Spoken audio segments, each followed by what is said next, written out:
নির্বাচন আটকে দেওয়ার শক্তি কারো নাই, এমন একটি কথা আপনি বললেন। সরকারের দাবি আসলে সরকার যত কথার ফুলঝুরি দিচ্ছে বা যত কথার ফুলঝুরি আমরা সরকারের কাছ থেকে শুনছি, যত কিছুই ঘটুক না কেন আমরা কিন্তু জানি যে সরকারের প্রতি অনাস্থার যথেষ্ট কারণ আছে। সরকার একদম শুরু থেকেই অদক্ষতার পরিচয় দিয়েছে নানান ক্ষেত্রে, বিশেষ করে আইন শৃঙ্খলা পরিস্থিতি রক্ষায় তাদের ব্যর্থতা, নির্বিকারত্ব, এক ধরনের অসহায়ত্ব আমরা দেখেছি যে উগ্র ডানপন্থার প্রতি সরকারের এক ধরনের প্রশ্রয়, এবং সেগুলো নানানভাবে সমাজে অনেক ধরনের বিভাজনের সৃষ্টি করেছে। যখন মুক্তিযুদ্ধের ভাস্কর্য ভাঙা হয়েছে, যখন ইতিহাস বিকৃতি ঘটেছে, পাঠ্যপুস্তকে ইতিহাস বিকৃতি, এগুলো তো সরকারের কাজ ছিল না।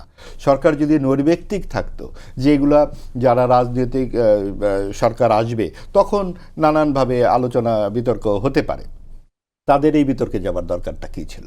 তারা কিন্তু ডেকে ডেকে অনেক বিতর্ক নিয়ে এসছে এবং তাতে মনে হয় তাদের কোনো একটা এজেন্ডা আছে, এবং সেই কারণে মানুষ কিন্তু তাদেরকে বিশ্বাস করতে পারছে না। মনে হচ্ছে যে ছলে বলে কৌশলে কি সরকার থেকে যেতে চায়?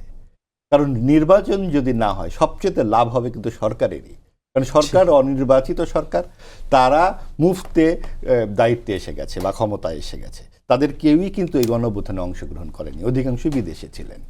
কাজে তারা এসে যখন এই সমস্ত বড় বড় কথা বলছে, তাদের সাথে আমাদের সমাজের, আমাদের বাস্তবতার কোনো মিল নেই, এবং সেই কারণেই কিন্তু মানুষের একটা অবিশ্বাস রয়ে গেছে।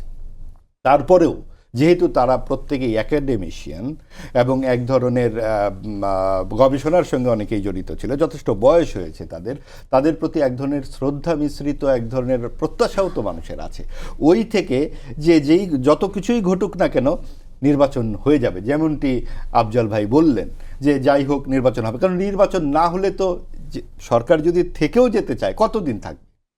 এটা তো জোর করে থাকবার মতো বিষয় না। সরকারকে চলে যেতে হচ্ছে 2 বছরের মাথায়। অবশ্যই, কারণ যেতেই হবে, এবং এখন যে পরিস্থিতি, নির্বাচন না হলে এগুলো আর তারা সামালে দিতে পারবে না।